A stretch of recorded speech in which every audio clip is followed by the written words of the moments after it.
So we will now start with the concept of the extreme value theory that tries to explain the distribution in the extremes. So up till now, when we calculated the VAR in our examples, we used one of three approaches. So either the approach was non-parametric, something like the historical method for calculating the VAR. In the historical method, we would see that in the history 95 or 99% of the times the loss has been less than a particular value, whereas only 1% of the times the loss has been greater than a particular value, so the VAR would be so much. We also used certain parametric approaches like the delta normal method. So in the delta normal approach, we assumed that the loss follows a normal distribution and we only needed the mean and the variance or the standard deviation to calculate our VAR. So in the parametric approach, there were only two parameters that were needed. In the non-parametric approach, I actually needed a given number of historical values. In a semi-parametric approach, we use a bit of both. So we use historical values as well as some assumptions so as to derive the VAR or so as to model the loss distribution. The semi-parametric approach is essentially used in the extreme value theory that tries to model the extreme parts of the distribution, which we know can exhibit different properties than what is assumed by the normal distribution. So we studied at part 1 that very often we've seen that losses in the extreme tend to be much higher than what is predicted by a normal distribution. So to plot this extreme part of the distribution, we take help of the extreme value theory that we will study in this review. So this is a semi-parametric approach.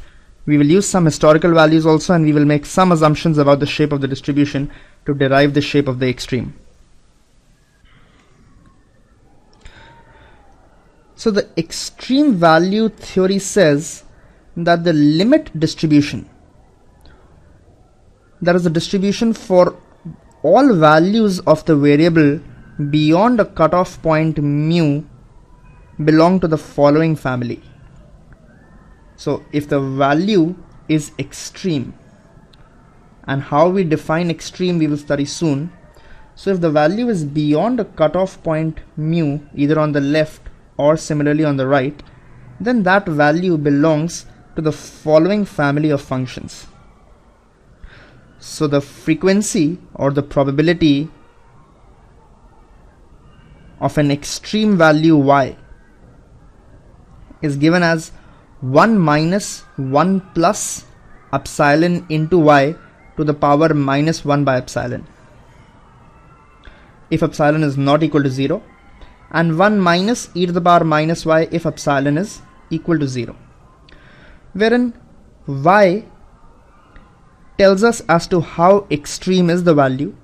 So if mu is what we decide is the cutoff point for extremity, so all values to the left of mu will be extreme, then how extreme is a value x can be calculated by x minus mu, that is how far away from the cutoff point it is, divided by beta. Beta is something like the standard deviation called the scale parameter in extreme value theory. Epsilon is the shape parameter that tells us how quickly do the tails disappear. If epsilon is greater than 0, then the tails persist, or we will have fatter tails as compared to the normal distribution. If epsilon is less than 0, then we will have thinner tails, or the tails disappear faster as compared to the normal distribution. So once again, we are trying to model the extreme part of a distribution. At part 1, we assumed normality, or we just assumed a normal distribution, and we calculated the VAR by taking the z values from a z table, or the cumulative normal distribution table. In part 2, we try to model the tail separately. So we've seen that a lot of times the general part of the distribution can be assumed to be normal. However, extreme events have been seen to be more likely in a lot of instances. So extreme part of the distribution should be modeled separately or should not be modeled like a normal distribution. It will take a slightly different shape as compared to the normal distribution given by one of these functions. The probability of any y depends on how extreme that y is. How extreme it is can be calculated by how far away from the cutoff point is that y.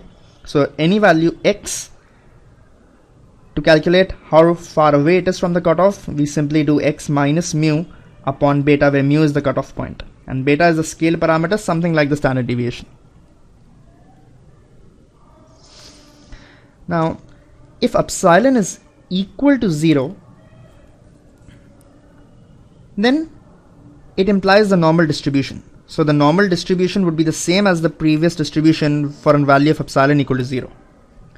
If epsilon is greater than 0, that implies fatter tails than the normal distribution, or there is more probability of extreme values as compared to the normal distribution. So these distributions, for example, are the student's t distribution that we studied last time, the Pareto distribution and the Frechet distribution. All of them belong to the family with epsilon greater than 0. If epsilon is less than 0, that means the distribution has thinner tails as compared to the normal distribution, for example, the Weibull distribution. Now, how we apply the EVT in practice is normally done through two approaches.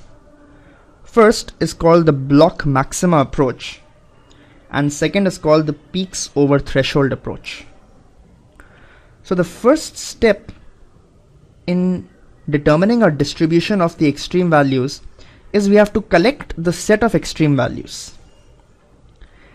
In the block maxima approach, what we do is that we divide all our values into blocks of, say, 3 values or 5 values. So the entire distribution is divided into blocks, and the extremist value from that block is taken. So x2 comes out from block 1, for example, x5 comes out from block 2, x7 comes out from block 3, so on and so forth. So these values x2, x5, x7, x11, etc.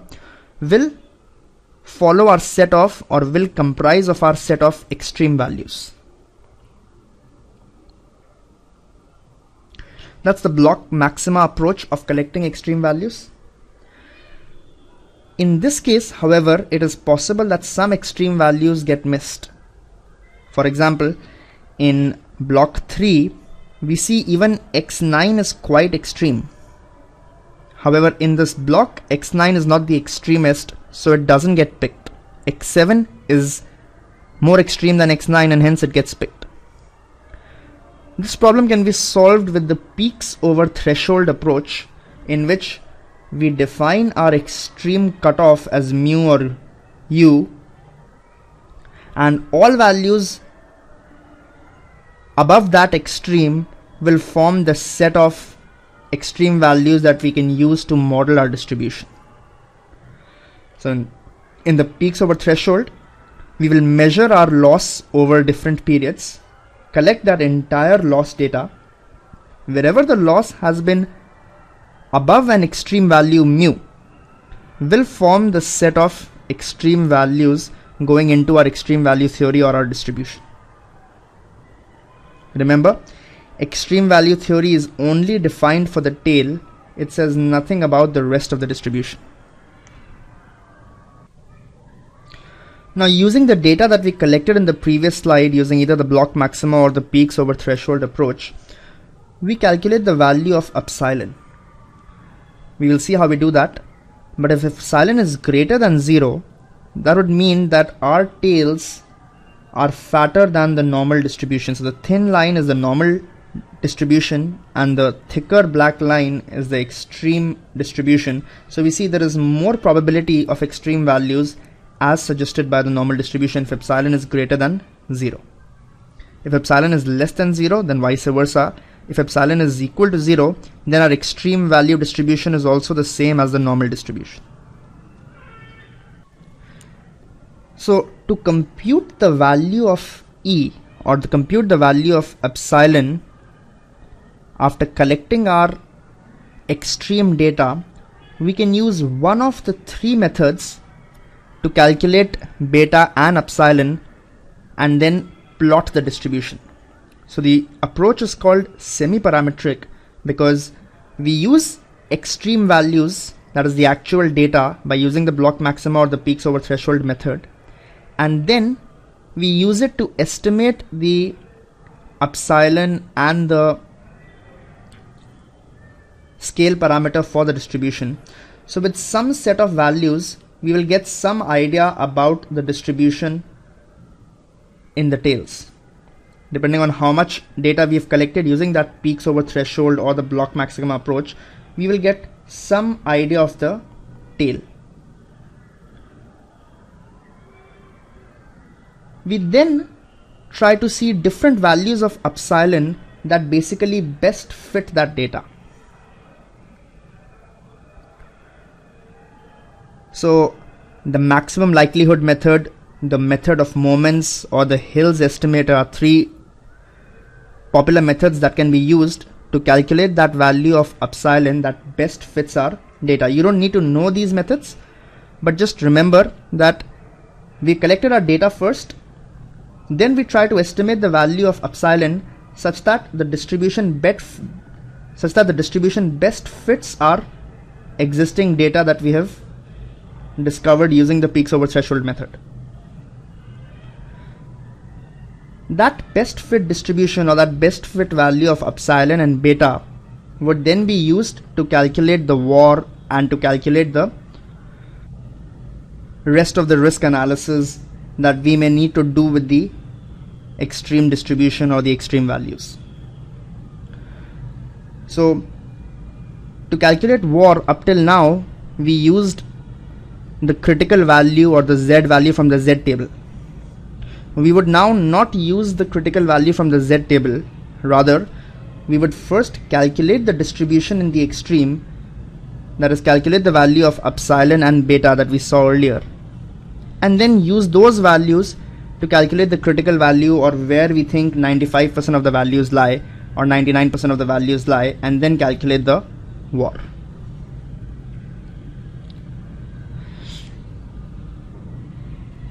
So the extreme value theory tries to model the extreme part of the distribution. We collect some values or some data of the extreme, and then we use a semi-parametric, rather a parametric approach to estimate the distribution and then the VAR. So the extreme distribution is generally assumed to follow the equation that we studied. The value of epsilon is estimated from actual data. Let's do a few questions and understand it better. Extreme value theory provides valuable insight about the tails of return distributions. Which of the following statements about extreme value theory and its applications is incorrect? The peaks over threshold approach requires the selection of a reasonable threshold, which then determines the number of observed exceedances. The threshold must be sufficiently high to apply the theory, but sufficiently low so that the number of observed exceedances is a reliable estimate. That is a correct statement. That is exactly how we decide the cutoff and calculate the exceedances. The extreme value theory highlights that distributions justified by the central limit theorem, that is normal, can be used for extreme value estimation. So that's not true actually. Extreme value theory comes in because extreme values follow a different distribution, and even though central limit theorem or the normal distribution generally works well for values around the mean, it does not work so well for extreme values. So option B looks like it is incorrect. However, we will verify by checking the other options as well. EVT estimates are subject to considerable model risk, and EVT results are often very sensitive to the precise assumptions made. That is correct. So a lot of it is estimate, and the cutoff point, the derivation of beta and epsilon are all estimates. Because observed data in the tails of the distribution is limited, extreme value estimates can be very sensitive to small sample effects and other biases. That is also correct. If we have just 2 or 3 extreme values, then the data is just not enough to calculate a general distribution or to make any estimate. So option B is incorrect. Which of the following statements regarding extreme value theory is incorrect? In contrast to conventional approaches for estimating VAR, extreme value theory considers only the tail behavior of the distribution. That is correct. Conventional approaches for estimating VAR that assume that the distribution of returns follows a unique distribution for the entire range of values may fail to properly account for the fat tails of the distribution of returns. That is also correct. Extreme value theory attempts to find the optimal point beyond which all values belong to the tail and then models the distribution of the tail separately. That statement is also correct. The question asks which statement is incorrect. The only option left is fourth. Let's see. By smoothing the tail of the distribution, EVT effectively ignores extreme events and losses that can be generally labeled as outliers. That is incorrect. EVT actively searches for these outliers and then tries to model them as effectively as possible. Now we've studied many risk measures at level 1. We studied something called as duration. We studied the standard deviation. We studied VAR, etc. All of these essentially are risk measures. They tell us the sensitivity of our portfolio to changes in interest rates, sensitivity to changes in stock markets, beta, VAR, the extreme loss, etc. The question is that are these risk measures coherent? And what are the properties of each of these risk measures? So a coherent risk measure has the following 4 properties. It is monotonous. That is, if a portfolio has systematically lower values than another, then it must have greater risk than the second portfolio. So if the expected outcome from portfolio A is -10, -2 and 20, whereas the expected outcome from portfolio B is 21, 30 and 50. That is, in all states of portfolio B are better than the best state of portfolio A, then the risk of portfolio B must be lower than the risk of portfolio A. So when we calculate the VAR of B must come out to be lesser than the VAR of A if VAR is to be called a monotonous risk measure. Similarly, standard deviation of B must come out to be lesser than the standard deviation of A if the standard deviation is to be called a monotonous risk measure. Please note, these are properties of risk measures. So we're checking the properties of standard deviation, beta, duration, VAR and any other risk measure. A good risk measure is monotonous. It is translation invariant. That is, if we add a cash amount of K to the portfolio, then the risk of the portfolio will reduce by K. So if otherwise the possible loss was $100, and if I add $50 cash to the portfolio, then the possible loss will become $50, or the portfolio's risk will reduce to the extent of the cash added. Homogeneity implies that increasing the size of the portfolio will not affect the percentage risk. So if I make the size of the portfolio double, then the risk will also double in absolute terms. If I make it 10 times, the risk will also become 10 times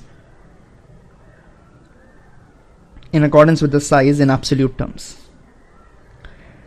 Subadditivity implies that the risk of a portfolio must be less than or at worst equal to the sum of the separate risks. That is, merging two portfolios cannot increase the risk, is what is argued by the property of subadditivity. So remember, the desirable properties of a risk measure are monotonicity, translation invariance, homogeneity, and subadditivity. Just remember, and it can be proved, that VAR is not always subadditive. That is, there can be times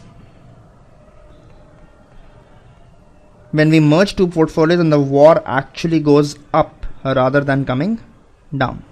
So it's possible. Expected shortfall, or ES, is defined as the expected value of the loss or the average loss when it exceeds the VAR. Remember, expected shortfall as a risk measure generally is subadditive. That is, the expected shortfall of a combined portfolio will be lesser than the expected shortfall of the individual parts. The expected shortfall is also called the conditional VAR or C-VAR, as we studied at part 1. So a market risk manager uses historical information on 1000 days of profit/loss to calculate a daily VAR at the 99th percentile, or $8 million. Loss observations beyond the 99th percentile are then used to estimate the conditional VAR. If losses beyond the VAR level in millions are 9, 10, 11, 13, 15, 18, 21, 24 and 32, then what is the conditional VAR? Pretty straightforward question. Conditional VAR, or expected shortfall, will simply be the sum of all these values divided by the total number of values. So it can easily be calculated. Please do it on your own time. Greg Lawrence is a risk analyst at ES Bank. After estimating the 99% one-day VAR of the bank's portfolio using historical simulation with 1200 past days, he is concerned that the VAR measure is not providing enough information about tail losses. He decides to re-examine the simulation results. Sorting the simulated daily P&L from worst to best gives the following results. So this is from worst to the best. This was the worst loss, the second worst, the 15th worst loss. What is the 99% one-day expected shortfall of the portfolio? So this is data for 1200 past days.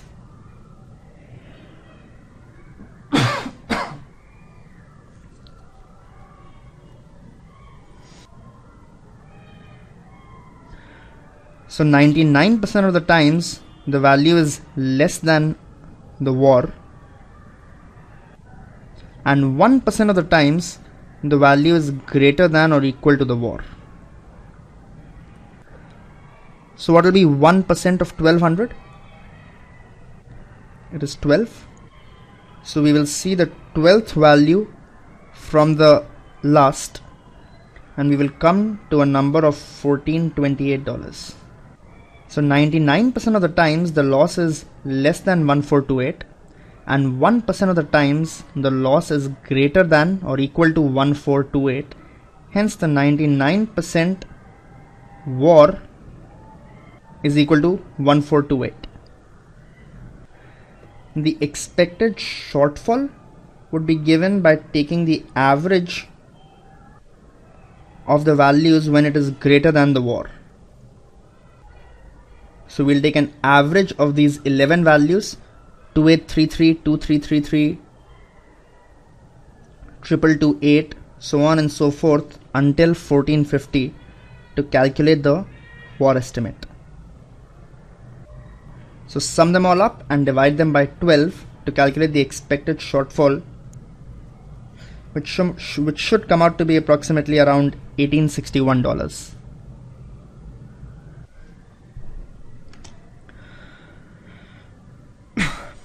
Which of the following statements about expected shortfall is incorrect?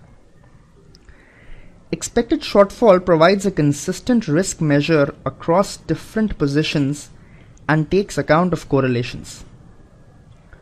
Expected shortfall tells us what to expect in bad states.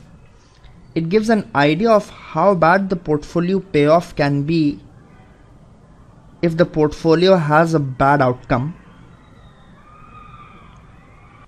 So the first statement is correct. Expected shortfall, unlike war, is a coherent risk measure. The second statement is also correct because expected shortfall does give us what to expect in bad states, that is the expected payoff if the portfolio exceeds the war. ES-based rule is consistent with expected utility maximization, that if risks are ranked by a second order stochastic dominance rule, so you guys just have to memorize this, that yes, expected shortfall is a consistent measure and normally is consistent with all rules of risk and utility maximization. Like war, expected shortfall does not always satisfy subadditivity. That is, the risk of portfolio must be less than or equal to the sum of the risks of its individual positions. This is incorrect. War sometimes does not satisfy, however, expected shortfall does satisfy the condition of subadditivity. So D is incorrect. We now move on to the concept of risk mapping,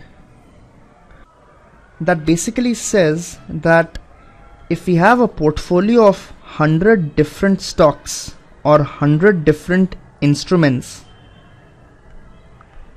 then calculating the standard deviation of each of these instruments and then aggregating all the standard deviations is generally not a viable option, because we will have to calculate 100 C2 different correlations and then aggregate them to calculate the variance or standard deviation of any one portfolio.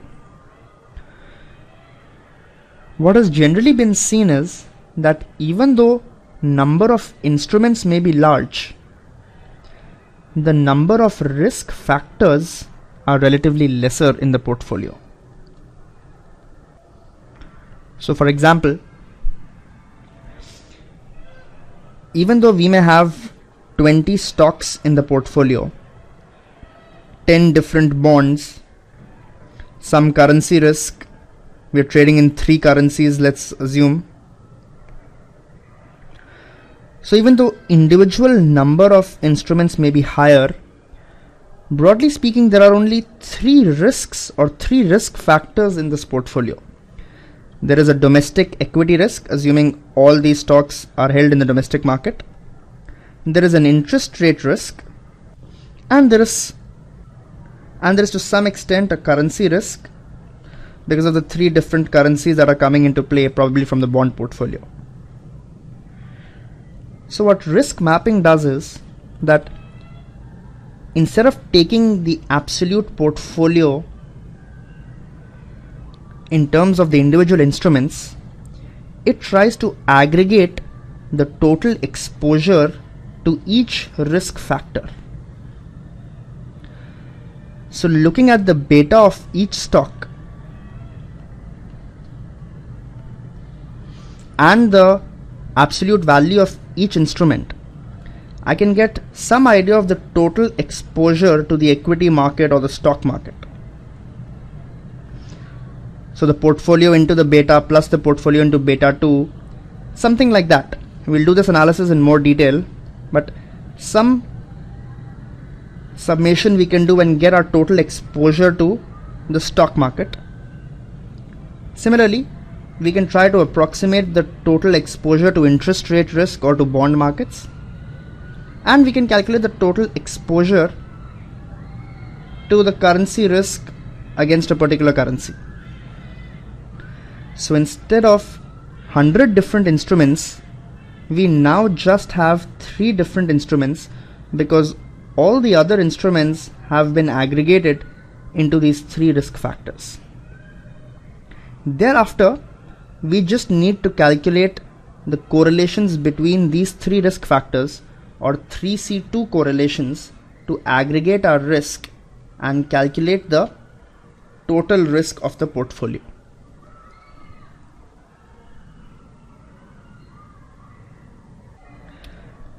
This first step in the entire process is called risk mapping,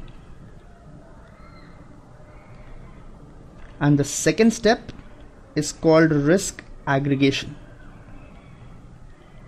when we actually compute the covariances and the correlations and compute a final total risk. So we will now individually study the process of risk mapping for equities and for interest rates, etc. So we will first start with equity risk and how we aggregate that risk. So what we do is that we follow the diagonal model for risk simplification. Now we may have n different stocks in our portfolio. I equal to 1, 2, 3, 4, so on and so forth. There are n different stocks. For each stock, there is some market risk and there is some idiosyncratic risk. So the return is given as alpha, something like the risk-free rate, and some other constants, plus beta times the return on the market. This is called systematic risk of a particular stock. And there is some idiosyncratic risk that is specific to that company. Now please pay attention to the steps. The risk of the portfolio is nothing my apologies. The expected return of the portfolio is nothing but the weighted average of the individual returns of these stocks. This weight is the proportion of the portfolio by value that has been invested in this particular stock. So summation WIRI will give us the expected return on the portfolio. If we substitute the expected return into this equation, we will get the third step as the expected return is equal to Wi into beta I into Rm plus Wi into the idiosyncratic risk. So we say that the idiosyncratic risk also includes this constant. So there is one market related factor and one independent factor that defines the return on each stock.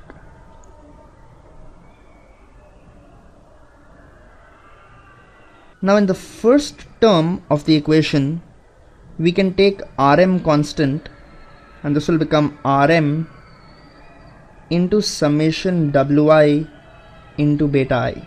So if we kept Rm constant, this will be summation Wi into beta I, which we are referring to as the beta of the portfolio.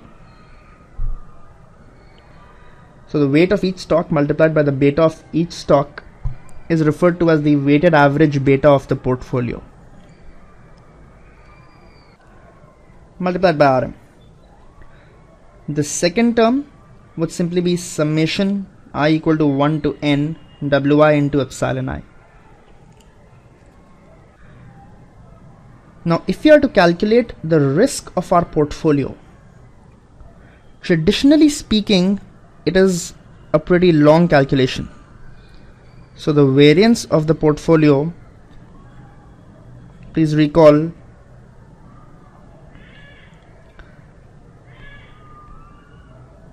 is a summation of I equal to 1 to n and j equal to 1 to n,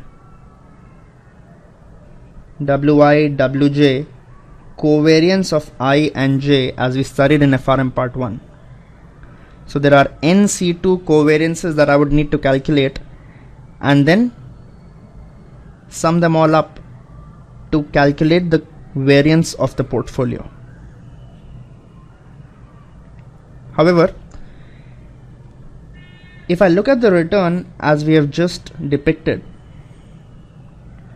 and we calculate the variance of the portfolio as the variance of this entire right hand side, then the variance of A plus B is given as the variance of A plus the variance of B plus the covariance of A and B. This is term A and this is term B.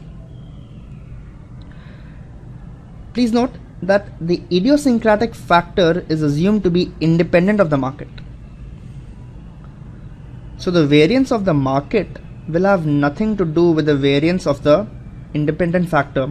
So this covariance term essentially becomes 0. Because by definition this is idiosyncratic risk. All market related risk is captured in this beta.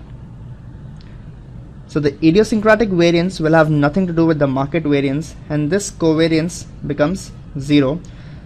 So the variance of the portfolio simplifies down to the variance of the first term plus the variance of the second term.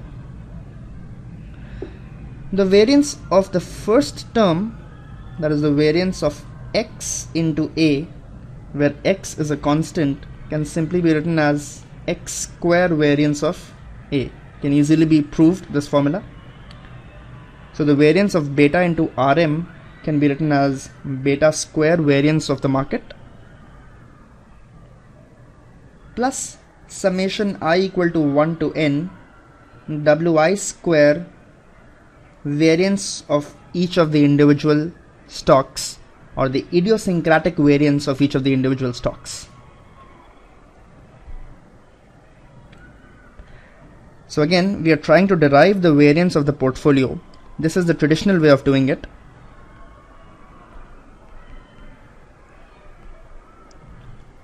And this is the risk simplification that we are trying to achieve. So variance of the portfolio is beta square variance of the first term plus summation I equal to 1 to n wi square idiosyncratic variances of the individual stocks. Now is where we make two assumptions. The first assumption we make is that n is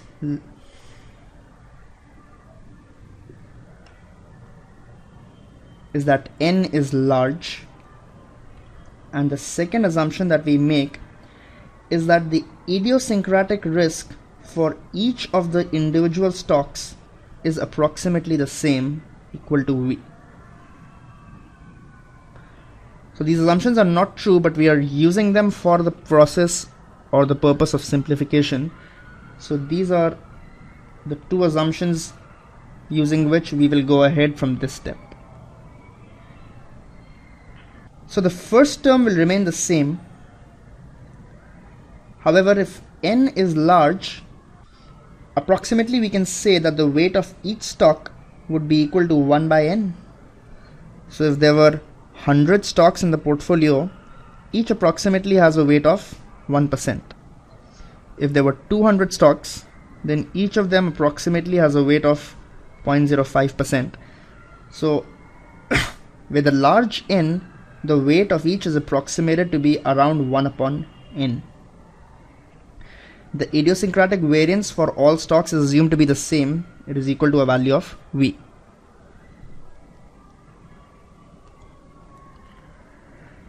So summation I equal to 1 to n wi square Vi will essentially become summation I equal to 1 to n 1 over n square into V.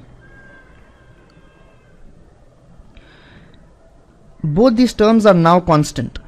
So it will be the same 1 over n square into v, 1 over n square into v, so on and so forth, coming n times. Or the value of the portfolio will be n multiplied by 1 over n square into v. That is nothing but v upon n.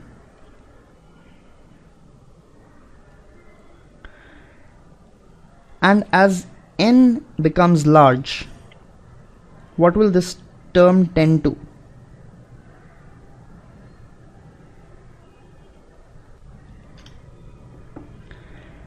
It will tend to 0.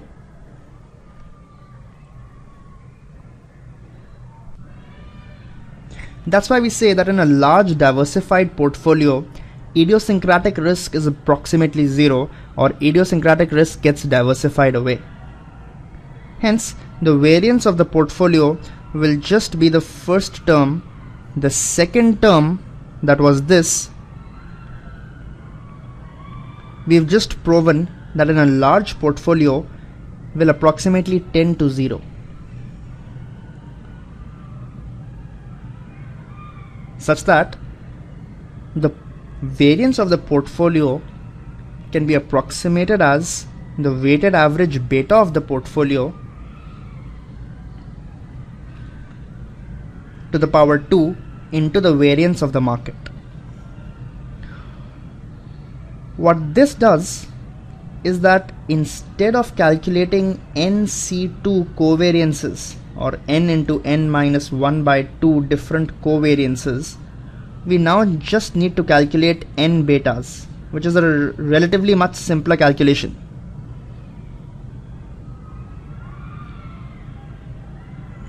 It's not simpler, but which is a relatively much lesser number as compared to n into n minus 1 by 2. So with n betas, we can calculate the weighted average beta, and we can use it to approximate the risk of our portfolio. So the risk of an equity portfolio can be simplified as beta square variance of the market. Similarly, standard deviation of the stock, or standard deviation, can be approximated as beta times the standard deviation of the market. So that was about equity risk mapping. We'll similarly try to map or simplify the risk for fixed income portfolios.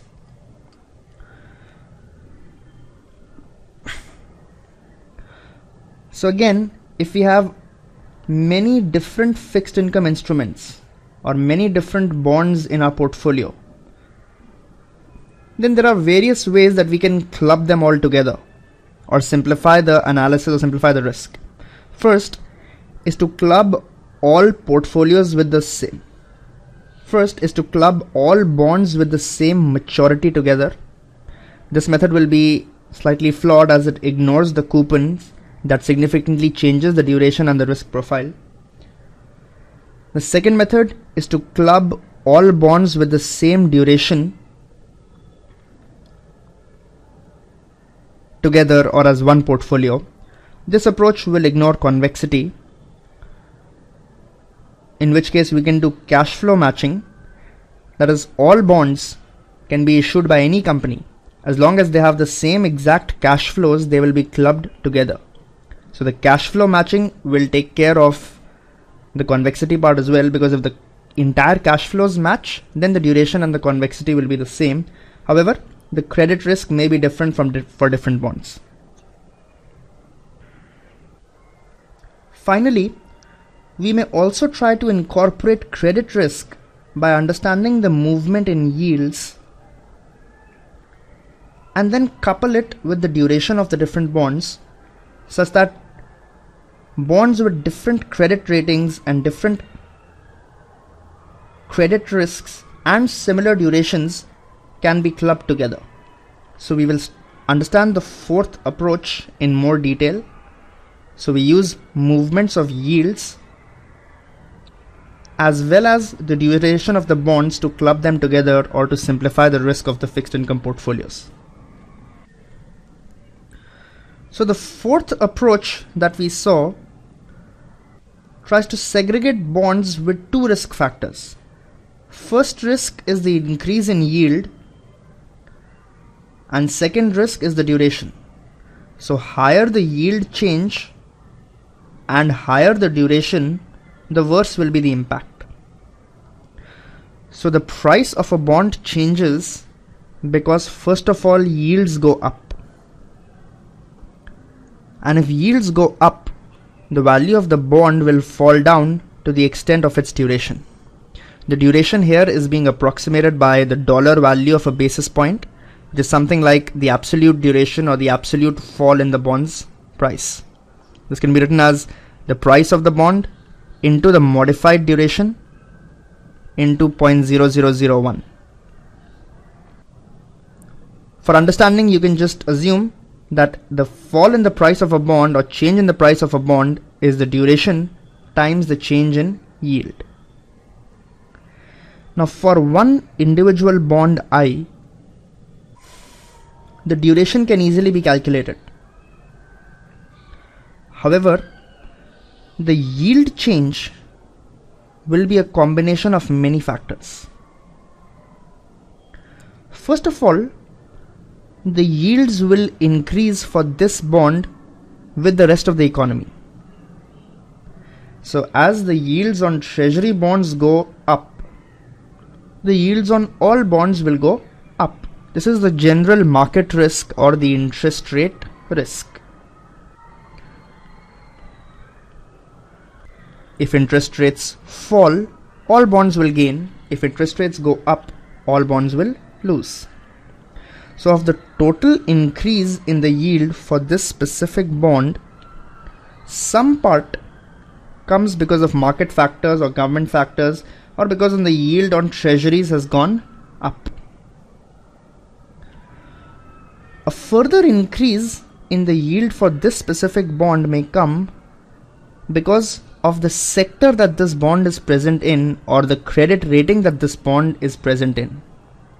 So if we assume that this bond was a BBB rated bond, then we have generally seen that all BBB rated bonds see their yields go up by another 5 bips or another 10 bips over and above the treasury rate increase because of sector specific factors.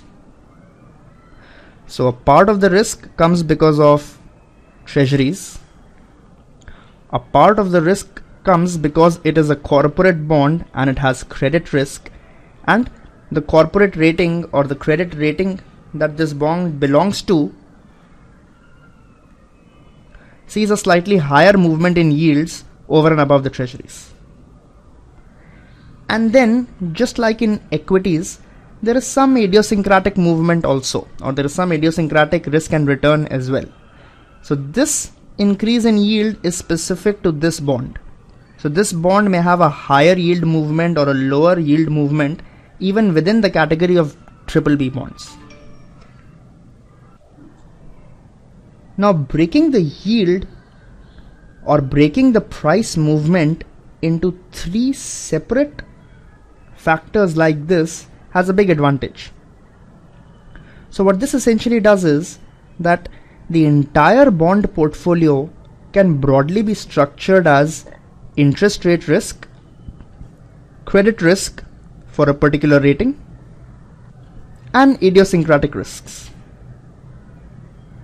So 100 different bonds will not need to be individually assessed. All 100 different bonds will have one type of interest rate risk that can be clubbed together. They will have some exposure to credit risk. To a large extent, even the credit risks of a few types can be clubbed together, and they will have some idiosyncratic risk. So a bond is no longer an individual bond. It is just defined by its duration. So all bonds with a similar duration will be clubbed together first for their interest rate risk or general market risk, then bonds of similar duration and a similar credit risk, and then the idiosyncratic risk of the bond, which will generally be a smaller portion, can be seen in a large portfolio. This will also, or this can also be ignored. It will not make a big difference. So that's about the mapping or the risk simplification for fixed income securities. Basically assumes that a bond is not an individual bond, or rather than looking at 100,000 different bonds, there are basically 3 risks that you need to calculate the total exposure to, and then move on to the step of risk aggregation.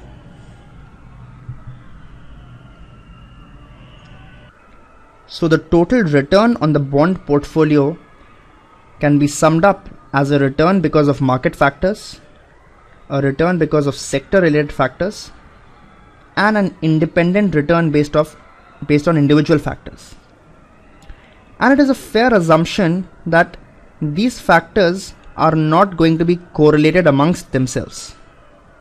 So again, if I am to calculate the variance of the return on a bond portfolio, then it will simply be the variance of A plus B plus C, which will be variance of A plus variance of B plus variance of C plus a lot of covariance factors. All of these covariance factors will tend to be 0 since the risk exposures that we've segregated are independent. Idiosyncratic risk is not correlated to the interest rate risk or the credit risk. Similarly, the credit risk is not correlated to market risk or idiosyncratic risk. So the variance of the portfolio can be summed up as the general market and credit risk plus an idiosyncratic factor. And again, when n is large, this factor will tend to be 0 or can be ignored in the overall scheme of things. So let's do a few questions and understand the concept. Which of these statements regarding risk factor mapping approaches is or are correct? Under the cash flow mapping approach, only the risk associated with the average maturity of a fixed income portfolio is mapped. This will be incorrect because if we are matching the exact cash flows, then the duration, convexity, everything will be the same because the cash flows are exactly the same. So it's not just the average maturity, it is actually the exact duration and exact convexity mapping. If we just did duration mapping, then we are only doing something like the average maturity mapping because duration can be thought of as the average time to wait for all cash flows, the Macaulay's duration. So this would be a property of duration matching, but not cash flow matching. Cash flow mapping is the least precise method of risk mapping for a fixed income portfolio. And this is again incorrect because cash flow mapping is a fairly precise method. So we are matching the exact individual coupons as well as the par value at maturity. So we are ignoring credit risk, but we are still much better off than a simple maturity mapping or duration mapping. Under the duration mapping approach, the risk of a bond is mapped to a 0 coupon bond of the same duration. That is correct. So it is basically the duration that we assume is the only risk factor. And a 0 coupon bond of a particular maturity will also have the same duration. So in duration mapping, we are basically taking the duration to be the deciding risk factor, and it is the factor by which we are clubbing all bonds together. Using more risk factors generally leads to better risk measurement, but also requires more time to be devoted to the modeling process and risk computation. This is also correct. So statements 3 and 4 are correct, 1 and 2 are incorrect. Please read the question carefully. Question asks, which are correct? If you read it to be incorrect, you would have ticked answer A. All the previous examples had incorrect written here. So just be sure that you calmly read the question on the exam. The historical simulation approach is based on the empirical distributions and a large number of risk factors. The risk matrix approach assumes normal distributions and uses mapping on equity indices. The historical simulation approach is more likely to provide an accurate estimate of VOR than the risk matrix approach for a portfolio that consists of. So in one case, we are just using the recent history to be a reflection of the future, and in one case, we are using the normal distribution to be an estimation of times to come. Where will the historical simulation be better? So please note that the normal assumption works for large portfolios and large time frames. So over a larger population, things generally tend to be normal. For shorter portfolios, smaller number of portfolios or smaller time frames, the normal will not be a very good assumption. So historical simulation will be better than a normal distribution assumptions for a small number of emerging market securities, because here the idiosyncratic risk can also not be diversified away or can also be quite high, and anyways we are talking about small numbers, so the normal assumption is not very good. So A seems to be the right answer. Large number, normal distribution will be better, and even for broad market indices a normal distribution will be better. A hedge fund manager has to choose a risk model for a large equity market neutral portfolio. Market neutral normally means zero beta, so he is long as well as short approximately the same value of securities. Many of the stocks held are recent IPOs. Among the following alternatives, the best is, so for many stocks a lot of data is not available because they are recent IPOs, so they've been listed for just a few months probably. So what should we use? A single index model with no specific risk estimated over the last year. So take the last 1 year's return and construct a model like we did. So basically there is market risk, or there is one index, and specific risk is assumed to be zero.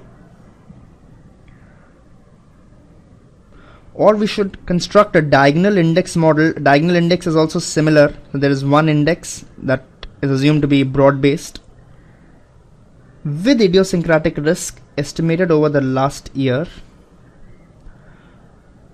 A model that maps positions on industry and style factors. So we should take data for the particular industries and then try to estimate the risk. And similarly, depending on whether they are large cap stocks or small cap stocks, we should try to do a more specific mapping.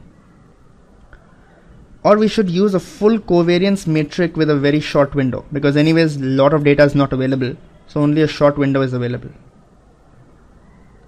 So what will be the best way to forecast the risk of this portfolio?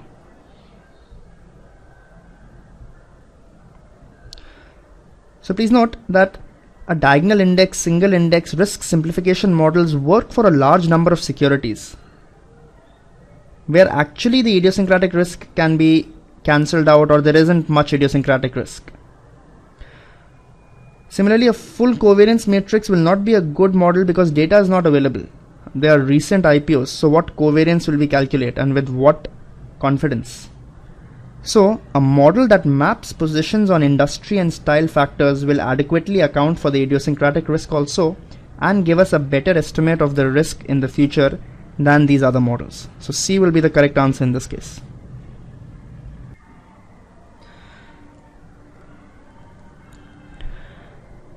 Now please understand that if two risk events are independent,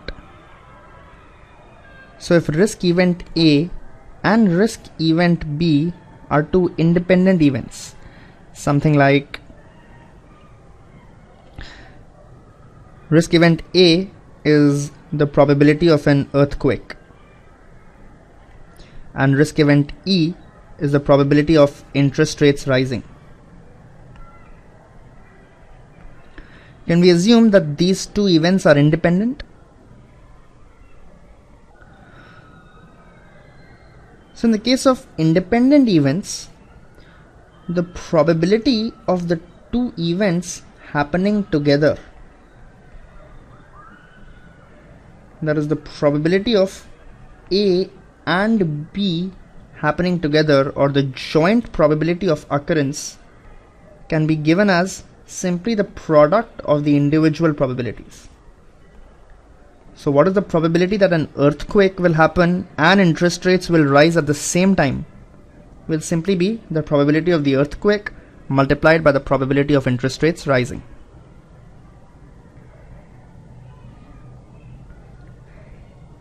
In the case when the two probabilities or the two events are not independent, so let's assume that event A was actually markets falling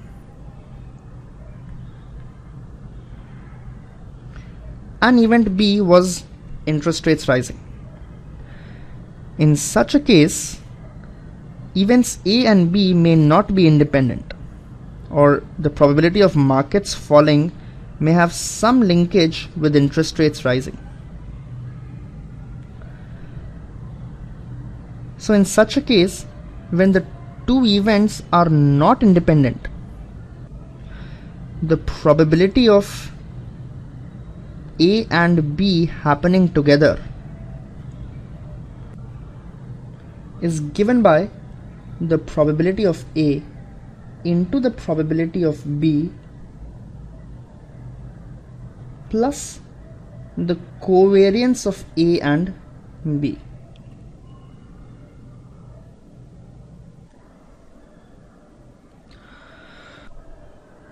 So if there is a positive correlation between A and B, then the probability that A and B will happen together is slightly higher than PA into PB. If there is a negative correlation between A and B, then the probability of A and B happening together will be slightly lesser than simply PA into PB, because this covariance term will be negative. So if the two are related, then the joint probability will not simply be PA into PB, it will be PA into PB plus covariance of A and B. This covariance can be estimated as the correlation of A and B into the standard deviation of A into the standard deviation of B. And the standard deviation for a binomial theorem or for a binomial distribution can generally be approximated as square root of NPQ. So standard deviation of A can be written as the probability of A into 1 minus the probability of A, and standard deviation of B can be written as the probability of B into 1 minus the probability of B. That is the square root of NPQ. Q is the probability of failure, P is the probability of success. So the probability of A intersection B will be probability of A into the probability of B plus rho square root of PA into 1 minus PA into square root of PB into 1 minus PB.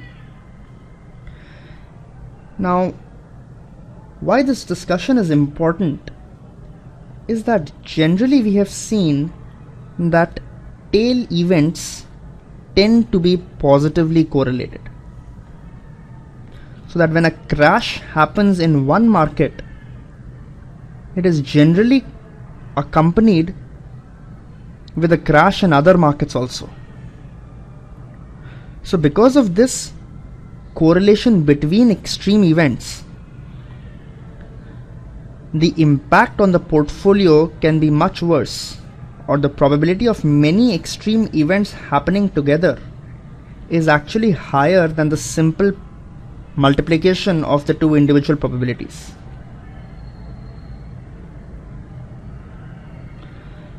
So when calculating extreme events or the probability of extreme events, we should just be careful of this correlation and realize that extreme events do tend to all happen together. Remember the formula that probability of A and B is probability of A into the probability of B plus the correlation into the standard deviation of A into the standard deviation of B. We'll do some questions and understand the concepts better. So Brenda Williams is a risk analyst who wants to model the dependence between asset returns using Copulas and must convince her manager that this is the best approach. Which of the following statements are correct? The dependence between the return distributions of portfolio assets is critical for risk measurement. This is correct. Correlation estimates often appear stable in periods of low market volatility and then become volatile in stressed market conditions. Risk measures calculated using correlations estimated over long horizons will therefore underestimate the risk in stressed periods. Now guys, even though this has normally seemed to be the case, what we have found out is that the increase in correlation during stress times is actually just a mathematical phenomena because of the way the correlation estimate is calculated. The absolute movement in the values or the change in the values is not extreme or is not as extreme. So even though this seems to be the general belief, we have found that this is not the case, or actually even if we constructed portfolios using historical correlations, that would have been fine. It wouldn't have caused great problems. So statement 2, even though appears correct, actually is incorrect. Please note and remember this. Pearson correlation is a linear measure of dependence between the return of two assets equal to the ratio of the covariance to the product of the volatilities. And that's correct. Correlation is equal to the covariance of A and B upon the standard deviation of A into the standard deviation of B. Using Copulas, one can construct joint return distribution functions from marginal distribution functions in a way that allows for more general types of dependent structures of the asset returns. So you don't need to know the details of how we do or what we do using Copulas, but that's basically what we do. So we try to construct joint return distributions to better estimate the probability of A and B occurring together so that we are able to better estimate the risk. So even though all of them looked correct, actually only 1, 3 and 4 are correct. Alright guys, so that was about the review on extreme value theory, Copulas, joint distributions, risk mapping, and some of the interesting concepts related to market risk. We'll study more about this and we'll talk about war methods and other concepts related to market risk in the coming reviews.